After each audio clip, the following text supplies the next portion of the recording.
రాజకీయ శక్తులు కోచింగ్ సెంటర్ల కుట్రలో భాగంగానే నిరుద్యోగుల ఆందోళనలన్నారు సీఎం రేవంత్. పరీక్షలు వాయిదా వేస్తే ప్రభుత్వానికి పోయేదేం లేదని, అభ్యర్థులే నష్టపోతారని చెప్పారు. అసెంబ్లీలో జాబ్ క్యాలెండర్ ప్రకటిస్తామని హామీ ఇచ్చారు. ప్రపంచంతో పోటీ పడేలా సిలబస్ ఉండాలన్న సీఎం చదువుకు మార్కెట్ అవసరాలకు పొంతన లేదన్నారు.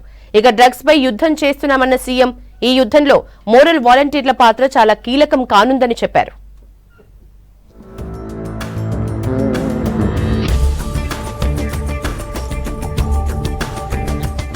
ప్రస్తుత పరిస్థితుల్లో వెల్ఫేర్ ఫస్ట్ ప్రయారిటీ అయిందని, అభివృద్ధి సెకండ్ ప్రయారిటీ అయిందన్నారు సీఎం రేవంత్ రెడ్డి. జేఎన్టీయూలో నాణ్యమైన ఇంజనీరింగ్ విద్యపై జరిగిన సదస్సుకు రేవంత్ చీఫ్ గెస్ట్ గా హాజరయ్యారు. ఈ అకాడమిక్ ఇయర్ నుంచి ఫీజు రియంబర్స్మెంట్ రూపాయి బకాయి లేకుండా చెల్లిస్తామని చెప్పారు. చదువుకు మార్కెట్ అవసరాలకు పొంతన లేదని, ప్రపంచంతో పోటీపడే సిలబస్లు ఉండాలని సూచించారు రేవంత్. ఇక్కడున్న చాలా మందికి మేమేం అంశాలు ప్రస్తావించినా ప్రస్తావించకపోయినా ఫీ రియంబర్స్మెంట్ విషయంలో ఈ ప్రభుత్వం విధానం ఏందని మీ మనసులో ఎక్కడో ఉన్నట్టుగా మీ మొహాలు చూస్తుంటే నాకు బాగా అనిపిస్తుంది. ఈ అకాడమిక్ ఇయర్ నుంచి విద్యార్థులకు ఏదైతే ఫీ రియంబర్స్మెంట్ ఉందో, ఒక్క రూపాయి కూడా బకాయి లేకుండా ఆన్ టైం మీకు సహాయం చేయాలనో, ఎట్లా మిమ్మల్ని ఆదుకోవాలనో, ఎట్లా మిమ్మల్ని నిలబెట్టాలనో మా ప్రభుత్వం తప్పకుండా ప్రయత్నం చేస్తానని చెప్పి ఈ సందర్భంగా మీకు నేను తెలియజేయదలుచుకున్నా. ఈ సాంకేతిక విద్యను దేశ స్థాయిలో, ప్రపంచ స్థాయిలో, ప్రత్యేకించి ఈ జేఎన్టీయూ కళాశాల ద్వారానే ఈ సాంకేతిక విద్య రాబోయే కాలంలో ప్రపంచ స్థాయిలోనే ఇక్కడి నుంచే మనం మలుపు తీసుకుందామని ముఖ్యమంత్రి గారి ఆలోచన మేరకు ఆర్టిఫిషియల్ ఇంటెలిజెన్స్కి సంబంధించిన ఒక గ్లోబల్ సమిట్ రాబోయే సెప్టెంబర్ మాసంలో జరుపుతా ఉన్న సందర్భంలో మనం అందరం కూడా లాంచ్ చేసుకున్నాం. అసెంబ్లీ సమావేశాల్లోనే జాబ్ క్యాలెండర్ రిలీజ్ చేస్తామని ప్రకటించారు సీఎం రేవంత్ రెడ్డి. మార్చి 31లోగా ఖాళీలను గుర్తించి జూన్ 2లోపు నోటిఫికేషన్లు వేస్తామని చెప్పారు. యూపీఎస్సీ తరహాలోనే రాష్ట్రంలో ఉద్యోగ పరీక్షలన్నారు రేవంత్ రెడ్డి. స్కిల్ అనేది వారసత్వం కాదని, నిత్యం నేర్చుకోవాల్సిందేనన్నారు సీఎం. నిరంతరం నిరుద్యోగ యువకులకు, విద్యార్థులకు అవసరమైన ప్రణాళికల్ని మీకు తెలుసు 20 సంవత్సరాల నుంచి టీచర్ కమ్యూనిటీ ప్రమోషన్స్ అని పెండింగ్ ఉండే, వందల వేల కేసులు కోర్టులలో ఉంటే వాటన్నిటిని కూడా క్లియర్ చేసి మన 19,000 మంది టీచర్లకు ప్రమోషన్స్ ఇచ్చిన in one stroke. Every year March 31 లోపల అన్ని శాఖలలో ఉండే ఖాళీలను తెప్పించి జూన్ 2 లోపల నోటిఫికేషన్లు ఇచ్చి డిసెంబర్ 9 లోపల సంవత్సరం నుండే ఖాళీలను అన్ని భర్తీ చేయడానికి జాబ్ క్యాలెండర్ని తీసుకొస్తున్నా. 10 ఏళ్ల కోసం నోటిఫికేషన్ల కోసం కోట్లాడమని, ఇప్పుడు వాయిదాల కోసం రాజకీయాలు చేస్తున్నారని ఫైర్ అయ్యారు సీఎం రేవంత్ రెడ్డి. రాజకీయ శక్తులు కోచింగ్ సెంటర్ల కుట్ర వల్లే వాయిదా కొట్లాటలు చేస్తున్నారని ఆరోపించారు. పరీక్షలు వాయిదా వేస్తే విద్యార్థులకే నష్టమన్నారు రేవంత్ రెడ్డి. ప్రభుత్వాలకు పోయేది ఏం లేదు, మళ్ళోసారి ఏది పోస్ట్ పోన్ చేసినా 10 ఏళ్ళు మనము అంతకుముందు కొట్లాడింది తెలంగాణ కోసం, ఉద్యోగాల కోసమే. పరీక్షలు వాయిదా వేయడానికి కొట్లాడుతున్నారు అంటే కేవలం కొన్ని రాజకీయ శక్తులు, కొన్ని కోచింగ్ సెంటర్ల యజమానులు. డ్రగ్స్ పై ప్రభుత్వం యుద్ధం ప్రకటించిందన్నారు సీఎం రేవంత్ రెడ్డి. జేఎన్టీయూలో స్టూడెంట్ వాలంటరీ కార్యక్రమంలో పాల్గొన్నారు. స్కూళ్లలో సబ్జెక్టులే కాదు, మోరల్ పోలీసింగ్ ను కూడా నేర్పించాలని సూచించారు. ప్రతి చోట పోలీసులు ఉండలేరని, పోలీసులు లేని చోట మోరల్ పోలీసింగ్ చాలా కీలకమన్నారు. ఒక ఫోకస్ తో పనిచేయండి. ఇక్కడున్న జితేందర్ కావచ్చు, లేకపోతే అవినాష్ కావచ్చు, సుధీర్ బాబు వాళ్ళ ఫాదర్ ఎంపీ కానీ ఆయన ఐపీఎస్ ఆఫీసర్. ఆయన ఏం రాజకీయాలు వైపు పోలేదు, చదువుకుంటే ఐపీఎస్ అయింది. శ్రీనివాస్ రెడ్డి గారు అగ్రికల్చర్ బ్యాక్గ్రౌండ్, చదువుకొని ఐపీఎస్ హైదరాబాద్ సిటీ కమిషనర్ అయింది. ఇవన్నీ కూడా ఏంటంటే మనం మన లైఫ్ లో ఫోకస్ పెట్టినప్పుడు ఇది సాధ్యమవుతుంది. మరో బీఆర్ఎస్ ఎమ్మెల్యేను కాంగ్రెస్ లో చేర్చుకున్నారు సీఎం రేవంత్ రెడ్డి. షేర్లింగంపల్లి ఎమ్మెల్యే అరిగపూడి గాంధీ ముఖ్యమంత్రి రేవంత్ రెడ్డి సమక్షంలో కాంగ్రెస్ లో చేరారు. ఆయనతో పాటు పలువురు కార్పొరేటర్లు, అనుచరులు హస్తం కండువా కప్పుకున్నారు. దీంతో కాంగ్రెస్ లో చేరిన బీఆర్ఎస్ ఎమ్మెల్యేల సంఖ్య 9కి చేరింది. మరికొంతమంది బీఆర్ఎస్ ఎమ్మెల్యేలు కాంగ్రెస్ లో చేరుతారని జోరుగా ప్రచారం జరుగుతుంది. టీఆర్ఎస్ పార్టీల అభివృద్ధి జయంగా ముందు పోయాం. మరి ఈరోజు 7 నెలలుగా కాన్స్టిట్యున్సీలో అభివృద్ధి కుంటుపడిన విషయం ప్రజానికి అందరూ కూడా తెలుసు. మా మిత్రులు, శ్రేయోభిలాషులు, నేను ఎవరో తెలియని రోజుల్లో కూడా నన్ను 3 సార్లు ఆశీర్వదించిన సందర్భం మీ అందరికీ తెలుసు. ఒక 6 నెలలు 7 నెలలకు 1 రూపాయి పని చేసినటువంటి సందర్భం లేదు. ముఖ్యమంత్రి గారు మాకు పాత మిత్రుడు, శ్రేయోభిలాషి. రేపు రంగారెడ్డి జిల్లాలో పర్యటించనున్నారు సీఎం రేవంత్ రెడ్డి. అబ్దుల్లాపూర్మెట్ మండలం లష్కర్గూడ గ్రామంలో జరిగే గీత కార్మికుల సభలో పాల్గొననున్నారు. తాటి చెట్టు ఎక్కే కల్లు గీత కార్మికుల సేఫ్టీ కోసం కాటమయ్య రక్షణ కవచం అందచేయనున్నారు. తర్వాత గీత కార్మికులతో కలిసి సహాపంక్తి భోజనం చేయనున్నారు సీఎం రేవంత్. బలహీన వర్గాలకు మంచి జరగాలన్న ఆలోచనతో కులగణన చేపడుతున్నామన్నారు మంత్రులు. బీసీలతో పాటు అన్ని వర్గాల్ని అభివృద్ధి చేస్తామని చెప్పారు. ఆర్టీసీని నష్టాల నుంచి గట్టెక్కిస్తామని తెలిపారు. విద్యతోనే స్వేచ్ఛ, సమానత్వం సాధ్యమన్నారు మంత్రులు.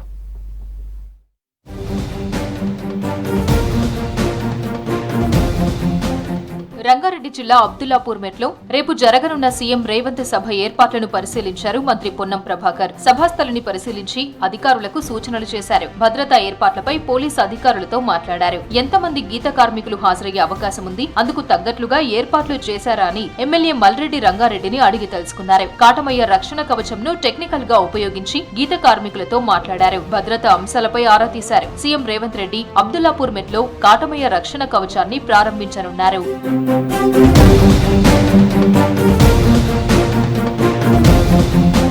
రాష్ట్ర ప్రభుత్వం బీసీల సంక్షేమం కోసం కట్టుబడి ఉందన్నారు మంత్రులు కోమటిరెడ్డి వెంకటరెడ్డి, పొన్నం ప్రభాకర్. కాంగ్రెస్ ప్రభుత్వం ఏర్పాటైన తర్వాత బీసీ కార్పొరేషన్లకు నిధులు మంజూరు చేశామని చెప్పారు. నల్గొండ బీసీ సంక్షేమ సంఘం ఆధ్వర్యంలో ఏర్పాటు చేసిన మహాత్మా జ్యోతిబాపులే, సావిత్రిబాయి పులే విగ్రహాలను ఆవిష్కరించారు మంత్రులు. బలహీన వర్గాలకు మంచి జరగాలన్న ఆలోచనతో కులగణనలు చేపట్టేందుకు ప్రభుత్వం నిర్ణయం తీసుకుందని చెప్పారు. ప్రతి అసెంబ్లీ నియోజకవర్గంలో 80 కోట్ల నిధులతో ఇంటిగ్రేటెడ్ హాస్టళ్లను నిర్మిస్తున్నట్లు తెలిపారు మంత్రులు.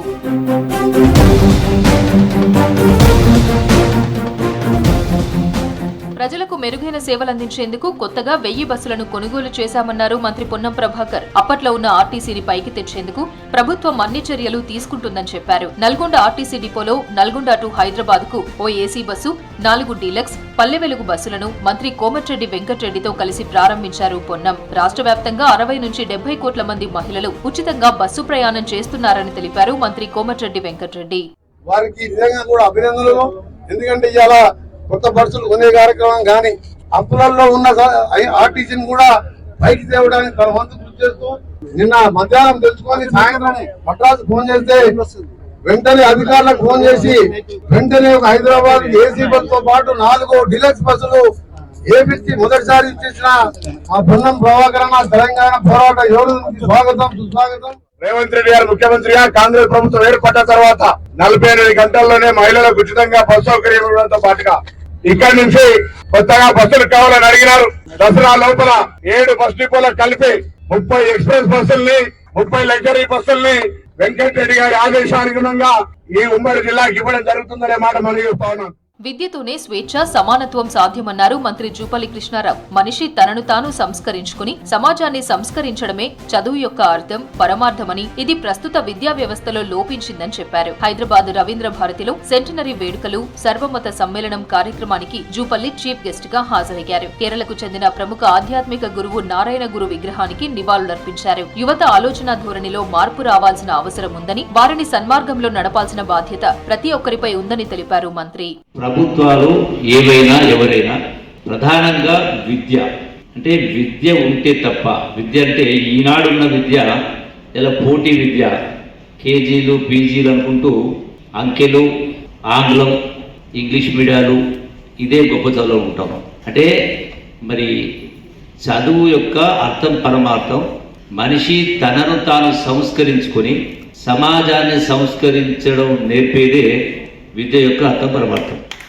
హైదరాబాద్ గచ్చిబౌలిలోని శాట్స్ ఆఫీసులో తెలంగాణ స్పోర్ట్స్ అథారిటీ చైర్మన్ గా శివసేనారెడ్డి బాధ్యతలు స్వీకరించారు. కార్యక్రమంలో మంత్రులు జూపల్లి కృష్ణారావు, ఉత్తమ్ కుమార్ రెడ్డి, ప్రభుత్వ సలహాదారు జితేందర్ రెడ్డి, పీసీసీ ప్రచార కమిటీ చైర్మన్ మధియాష్కి పాల్గొన్నారు. శివసేనారెడ్డికి అభినందనలు తెలిపారు నేతలు. ప్రభుత్వ ఆశయాలకు అనుగుణంగా పనిచేయాలని సూచించారు. రాష్ట్రంలో మొదటిసారి ములుగు జిల్లాలో కంటైనర్ హాస్పిటల్ అందుబాటులోకి వచ్చింది. తాడ్వాయి మండలం పోచాపూర్లో ఏర్పాటు చేసిన కంటైనర్ హాస్పిటల్ ప్రారంభించారు మంత్రి సీతక్క. కంటైనర్ హాస్పిటల్లో 4 బెడ్లు, నర్సులు, డాక్టర్లకి ప్రత్యేక గదిని ఏర్పాటు చేశారు. దట్టమైన అటవీ ప్రాంతం, రోడ్డు రవాణా సరిగా లేని ఏజెన్సీ ప్రాంతంలో గిరిజనులకు అత్యవసర వైద్యం అందించేందుకు అధునాతన వసతులతో ఈ కంటైనర్ హాస్పిటల్ చేసిన కలెక్టర్ దివాకర్ ని అభినందించారు.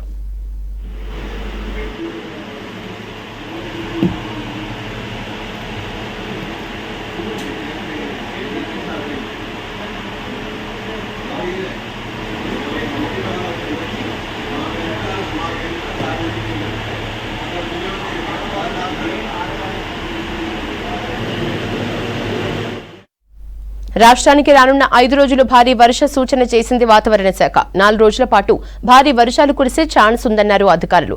ఎల్లుండి ఒకరోజు 4 జిల్లాల్లో అతి భారీ వర్షాలు కురిసే అవకాశం ఉందని తెలిపారు. రోడ్లు, లోతట్టు ప్రాంతాల్లో భారీగా వరద నీరు నిలిచే ఛాన్స్ ఉందని చెప్పారు. వర్షం ప్రభావిత ప్రాంతాల్లో అత్యవసరమైతే తప్ప బయటకు రావద్దని సూచించారు.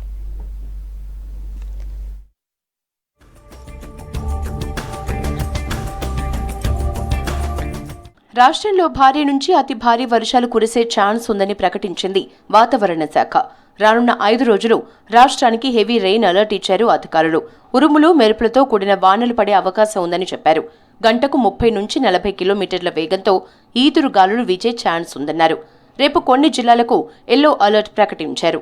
నిర్మల్, నిజామాబాద్, వికారాబాద్, సంగారెడ్డి, మెదక్, కామారెడ్డి, మహబూబ్ నగర్, నాగర్ కర్నూల్ జిల్లాల్లో అక్కడక్కడ భారీ వర్షాలు కురవచ్చన్నారు.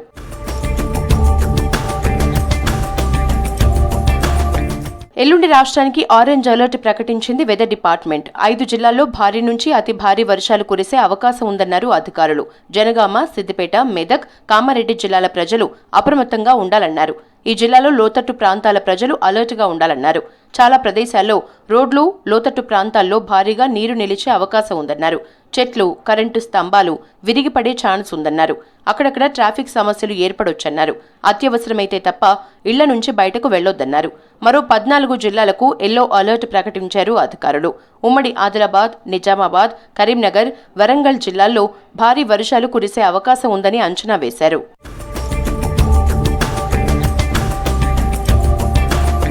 ఈ నెల 16న 8, 17న 6 జిల్లాలకు భారీ వర్ష సూచన చేశారు అధికారులు.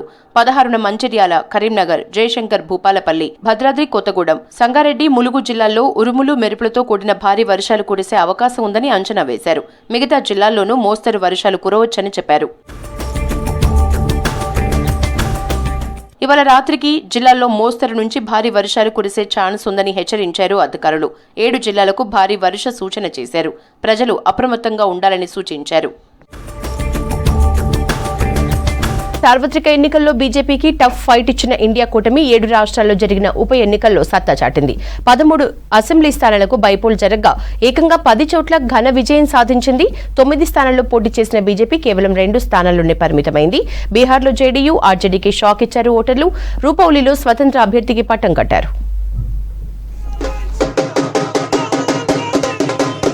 లోక్సభ ఎన్నికల తర్వాత జరిగిన తొలి ఉప ఎన్నికల్లో ఇండియా కూటమి జయకేతనం ఎగురవేసింది. దేశవ్యాప్తంగా 7 రాష్ట్రాల్లోని 13 అసెంబ్లీ స్థానాలకు జరిగిన బైపోల్ ఫలితాల్లో విపక్ష కూటమి 10 స్థానాల్లో విజయం సాధించింది. బీజేపీ 9 చోట్ల పోటీ చేసి 2 స్థానాలకే పరిమితమైంది. బీహార్లో స్వతంత్ర అభ్యర్థి గెలుపొందారు.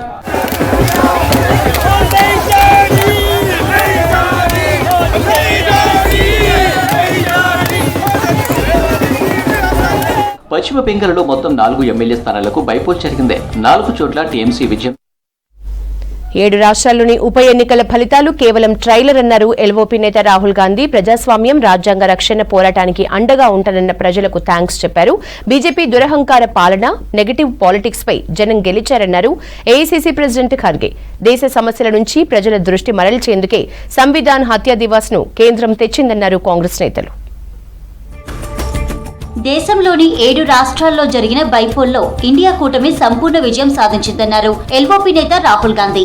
బీజేపీ నియంతృత్వాన్ని ప్రజలు ధైర్యంగా ఎదిరించారని కొనియాడారు. ప్రజాస్వామ్యం, రాజ్యాంగ పరిరక్షణ పోరాటానికి అండగా ఉన్న ప్రతి ఒక్కరికి ధన్యవాదాలంటూ ట్వీట్ చేశారు రాహుల్. 13 అసెంబ్లీ స్థానాలకు జరిగిన బైపోల్లో కూటమి విజయాన్ని స్వాగతించారు ఏఐసీసీ ప్రెసిడెంట్ మల్లికార్జున ఖర్గే. ఎన్నికల్లో గెలుపొందిన అభ్యర్థులకు శుభాకాంక్షలు తెలిపారు. బైపోల్ విజయం బీజేపీ దురహంకారం, దుష్పరిపాలన, నెగిటివ్ పాలిటిక్స్ పై గెలుపన్నారు ఖర్గే.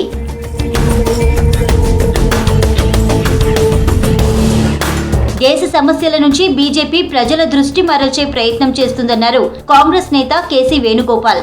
జూన్ 25ను సంవిధాన్ హత్యా దివాస్ గా ప్రకటించడం ఆ పార్టీ పతనమైందనడానికి నిదర్శనమన్నారు. ప్రజలు అన్ని గమనిస్తున్నారని, బీజేపీకి తగిన గుణపాఠం చెబుతారన్నారు KC Venugopal. No privacy for the people. No privacy for any opposition parties. This is also part of denying the level playing field for the political parties. Listening anything from the people. They are blunt, still they are blunt. They can do anything. Anti-democratic actions. People will judge on it. బైపోల్లో కాంగ్రెస్ గెలుపు కేవలం ప్రారంభం మాత్రమేనన్నారు ఆ party నేత పవన్ ఖేరా. గెలుపు కోసం కృషి చేసిన కార్యకర్తలను అభినందించారు. రాబోయే ఎన్నికల్లో మరింత ఉత్సాహంగా పనిచేయడానికి ఈ విజయం దోహదపడుతుందన్నారు పవన్ ఖేరా. आने वाले जितने भी 4 असेंबली इलेक्शंस आ रहे हैं, राज्यों के विधानसभा के चुनाव आ रहे हैं, हम पूरे वर्कर्स, हमारे तमाम ऑफिस बेरर्स पूरी मजबूती से काम पर लग गए हैं. कि जिस विचारधारा को लेकर हमने पिछले कई सालों से संघर्ष किया है उस विचारधारा को कमजोर नहीं होने देंगे। ఢిల్లీ సీఎం అరవింద్ కేజ్రీవాల్ భార్య సునీత కేజ్రీవాల్ ను కలిశారు జార్ఖండ్ సీఎం హేమంత్ సోరెన్. జైలు నుంచి విడుదలయ్యాక మొదటిసారి ఆప్ నేతలతో భేటీ అయ్యారు. ప్రస్తుత రాజకీయాల గురించి సునీతతో పాటు ఆప్ ఎంపీ సంజయ్ సింగ్ తో చర్చించినట్లు తెలుస్తోంది. అంతకుముందు కాంగ్రెస్ అగ్రనేత సోనియా గాంధీని కలిశారు హేమంత్ సోరెన్. జార్ఖండ్ లో రాబోయే అసెంబ్లీ ఎన్నికలపై చర్చించినట్లు తెలిపారు. इस लोकतंत्र का, इस देश का यही खूबसूरती है कि लोग काफी संवेदनशील होते हैं और काफी लोग बर्दाश्त करने की भी क्षमता रखते हैं, लेकिन जब ये अपने पर आते हैं तो फिर परिणाम आप लोग को समय समय पर दिखता है और महसूस भी देशवासियों को होता है. దేశంలోని నియంత మతతత్వ రాజకీయాలకు ముగింపు పలికే టైం ఆసన్నమైందన్నారు కూటమి నేతలు. ఉప ఎన్నికల ఫలితాలను చూసైనా బీజేపీ తీరు మారాలన్నారు. ప్రముఖ పారిశ్రామికవేత్త రిలయన్స్ సంస్థ అధినేత ముఖేష్ అంబానీ కుమారుడు అనంత్ అంబానీ రాధికా మర్చెంట్ల రిసెప్షన్ వేడుకల్లో దేశ విదేశాల వ్యాపార, రాజకీయ, సినీ, క్రీడా రంగాల ప్రముఖులు సందడి చేశారు. ప్రముఖుల రాకతో ముంబై నగరం కలకలలాడుతుంది. ఇవాళ జరుగుతున్న రిసెప్షన్లో ప్రముఖ సినీ తారలు ఆడి పాడారు. వచ్చిన అతిథులంతా నూతన దంపతుల్ని ఆశీర్వదించారు. 2 తెలుగు రాష్ట్రాలకు చెందిన రాజకీయ ప్రముఖులు, టాలీవుడ్ యాక్టర్స్ అంబానీ వేడుకల్లో పాల్గొన్నారు.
జింబాబ్వేతో జరుగుతున్న టీ20 సిరీస్ ను భారత్ కైవసం చేసుకుంది. మరో మ్యాచ్ మిగిలి ఉండగానే 3-1 తేడాతో సిరీస్ కైవసం చేసుకుంది.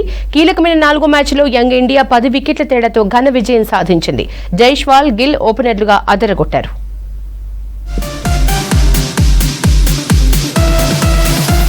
జింబాబ్వేతో జరుగుతున్న 5వ మ్యాచ్ల టీ20 సిరీస్ను భారత్ కైవసం చేసుకుంది.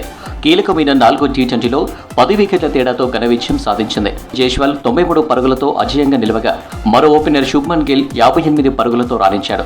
15.2 ఓవర్లలో భారత్ 152 పరుగుల లక్ష్యాన్ని వికెట్ పడకుండా ఛేదించింది. దీంతో 5 మ్యాచ్ల టీ20 సిరీస్ భారత్ 3-1తో కైవసం చేసుకుంది.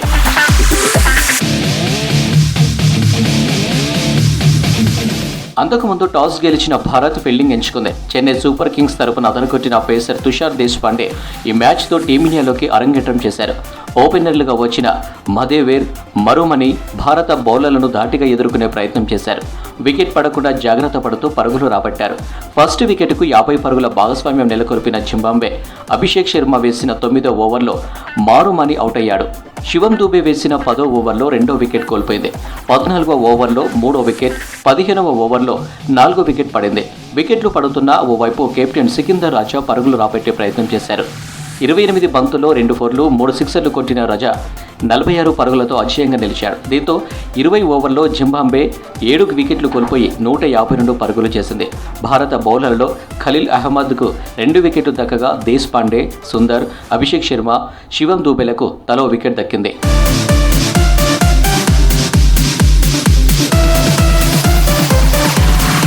స్వల్ప లక్ష్య ఛేదనలో భారత్ దాటిగా ఆడింది. ఓపెనర్లుగా వచ్చిన జైస్వాల్, శుభ్మన్ గిల్ భారీ ఇన్నింగ్స్ ఆడారు. తొలి ఓవర్లోనే హ్యాట్రిక్ 4 కొట్టిన జైస్వాల్ చివరి వరకు అదే జోరు కొనసాగించాడు. ఇటు గిల్ కూడా సిక్సర్లు, 4లతో విరుచుకుపడ్డాడు. పవర్ ప్లే ముగిసేసరికి భారత్ వికెట్ నష్టపోకుండా 61 పరుగులు చేసింది. ఆ తర్వాత కూడా ఓపెనర్లు ధాటిగా ఆడడంతో 15.2 ఓవర్లోనే భారత్ వికెట్ పడకుండా 152 పరుగుల లక్ష్యాన్ని ఛేదించింది. జైస్వాల్ 53 బంతుల్లోనే 13 4లు, 2 సిక్సర్లతో 93 పరుగులు చేయగా కెప్టెన్ గిల్ 39 బంతుల్లో 6 4లు, 2 సిక్సర్లతో 58 పరుగులు చేశాడు.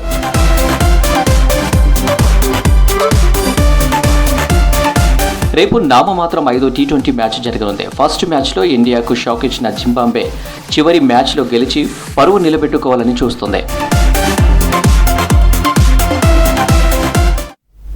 ఇవి news junction updates. Stay tuned to V6 news as it is.